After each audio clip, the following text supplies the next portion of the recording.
Amados irmãos, aqui quem vos fala é o pastor Alcimar, da Igreja Evangélica Pentecostal do Brasil para Cristo, em Santa Maria Norte, Brasília, Distrito Federal, pastoreada pelo pastor João Batista.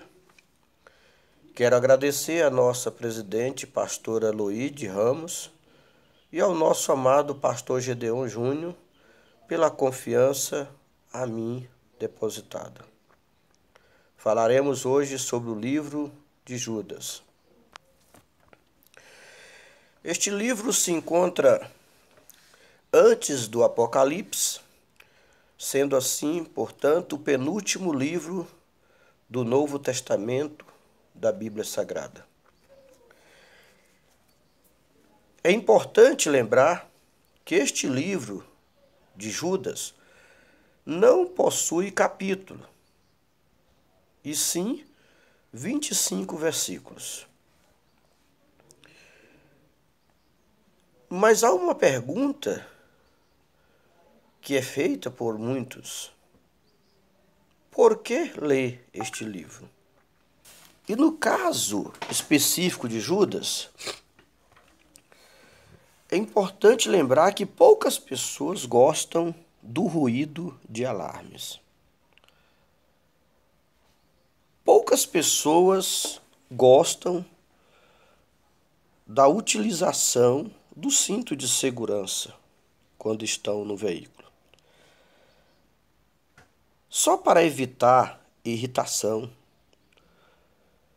Existem pessoas que desligam detectores de fumaça, que parece disparar com muita facilidade.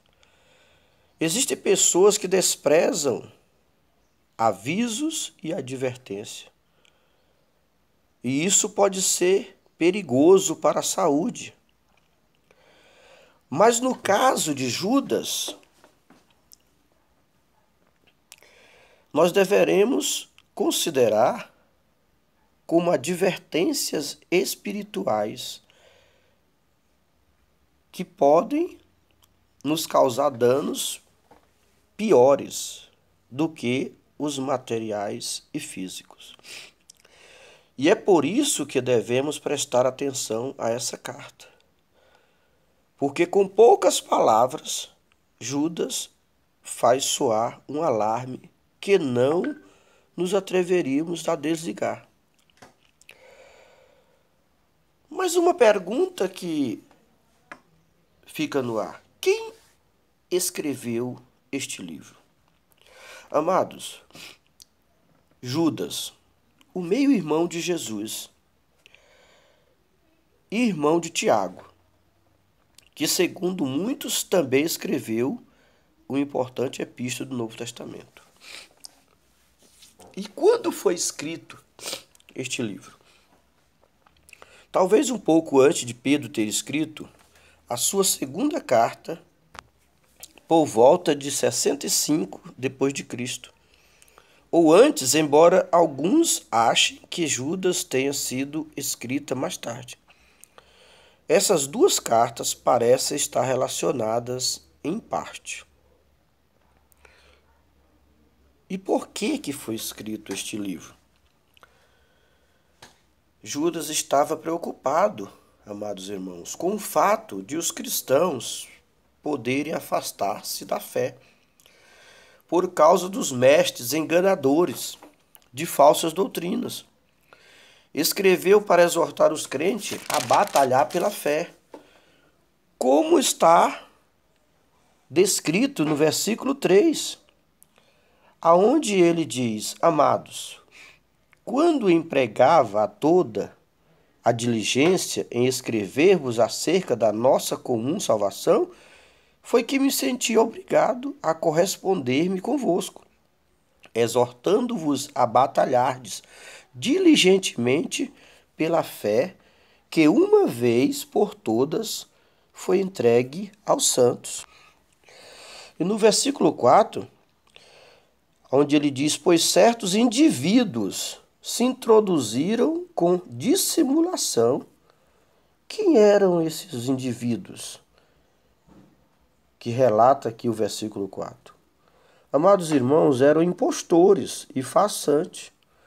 Talvez aspirassem a, a relacionamentos significativos como os que existiam entre os crentes, mas não estavam dispostos a aceitar as condições impostas por Cristo. Ou talvez desejassem posições de liderança para controlar e manipular outras pessoas. Alguns talvez fossem intencionalmente enganadores, ao passo que outros estivessem enganados ou enganando-os eles mesmos. Chegando ao versículo 6, onde está escrito: e a anjos, os que não guardaram o seu estado original, mas abandonaram o seu próprio domicílio, ele tem guardado sob trevas, em algemas eternas, para o juízo do grande dia. Que anjos estão algemados em trevas, amados irmãos? Anjos que se rebelaram contra Deus. Pouco se sabe acerca desses anjos caídos, mas a maior parte dos estudiosos acha que são os agora conhecidos como demônios e espíritos maus. Ora, em 2 Pedro, capítulo 2, versículo 4, está escrito: ora, se Deus não poupou anjos quando pecaram, antes precipitando-os no inferno, os entregou a abismo de trevas, reservando-os para juízo. No versículo 8, amados irmãos, diz: ora, estes, da mesma sorte, quais sonhadores alucinados, não só contaminam a carne, como também rejeitam o governo e difamam autoridades superiores. Ora, por que esses homens ímpios foram chamados de sonhadores alucinados, como está escrito no versículo 8? Talvez, amados, porque o seu suposto Deus e a sua fé falsificada eram produtos da própria imaginação, ou então pode ser que dependessem de sonhos e de visões para dar a impressão de que recebiam novas revelações de Deus. Acrescentando ainda ao versículo 8, quando diz que eles difamavam autoridades superiores, como isso acontecia?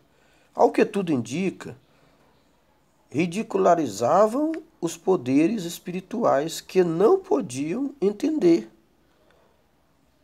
E isso a gente vê no versículo 10 de Judas, quando diz: estes, porém, quanto a tudo que não entendem, difamam, e quanto a tudo que compreendem por instinto natural, como brutos sem razão, até nessas coisas se... Voltando ao versículo 9, quando diz: contudo, o arcanjo Miguel, quando contendia com o diabo e disputava a respeito do corpo de Moisés, não se atreveu a proferir juízo infamatório contra ele. Pelo contrário, disse: o Senhor te repreenda. E de onde veio esta história sobre o corpo de Moisés? Judas está citando, irmãos, a Assunção ou Testamento de Moisés, um dos muitos livros judeus extrabíblicos. Não significa que Judas aceitasse o livro na sua totalidade, ou que a considerasse divinamente inspirado.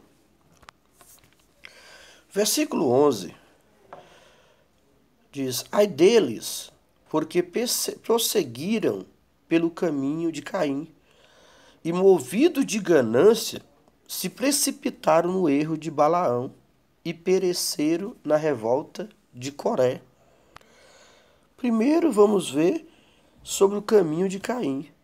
Tomado de ira e inveja, Caim o primeiro filho de Adão e Eva, o que ele fez? Assassinou o seu irmão, como está escrito no livro de Gênesis, no capítulo 3, ou seja, capítulo 4, a partir do versículo 3 até o 8, narra essa história de Caim e Abel.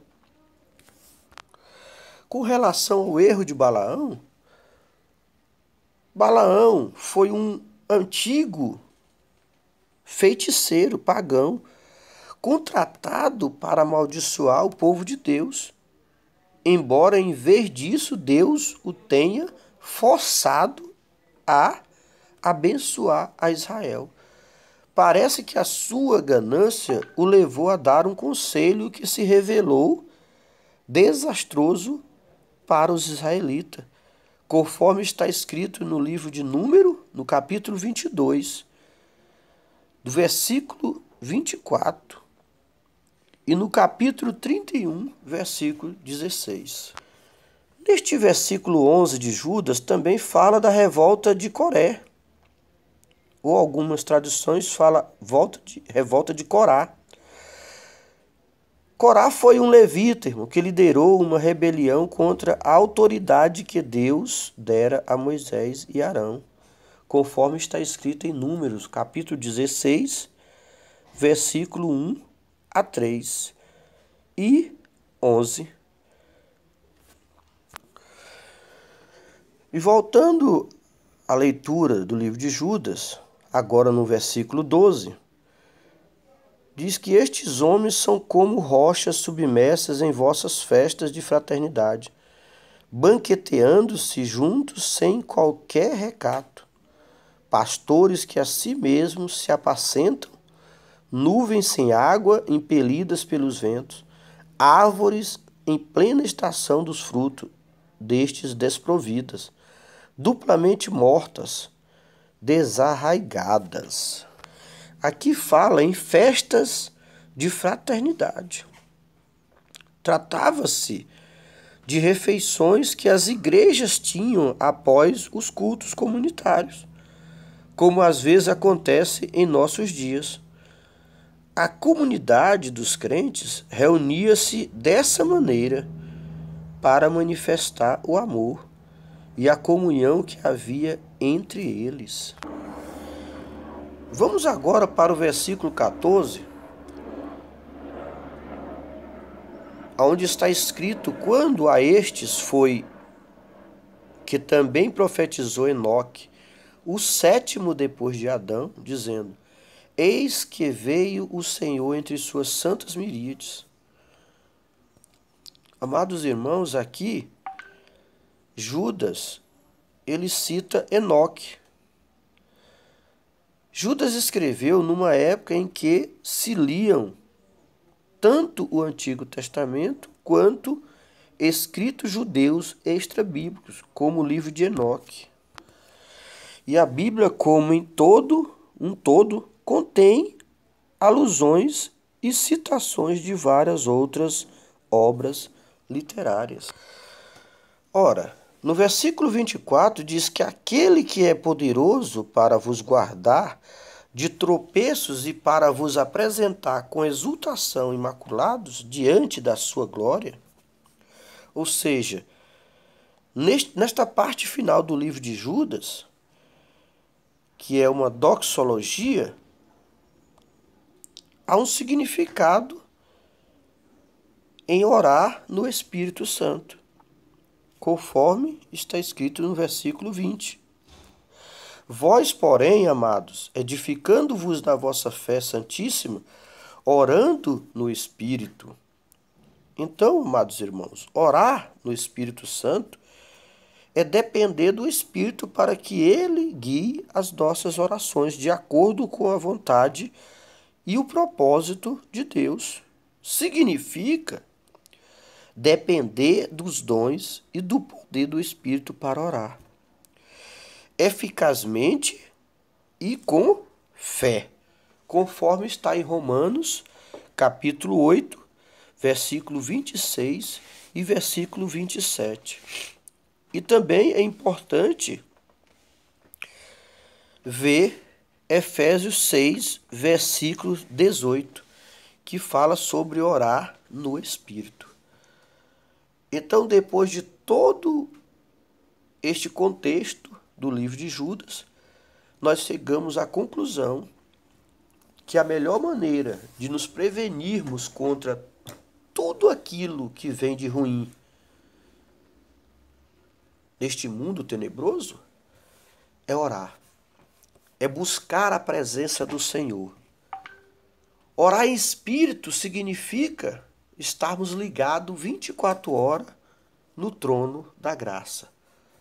Então, amados irmãos, que esta reflexão, que esta mensagem bíblica sobre o livro de Judas possa estar servindo para edificação do corpo de Cristo, da igreja do Senhor aqui na terra. E que todos possam refletir, e que todos possam entender que a advertência é algo bom para nós. Nós não podemos ignorar as advertências, principalmente quando ela vem do Senhor. Que Deus vos abençoe, em nome de Jesus.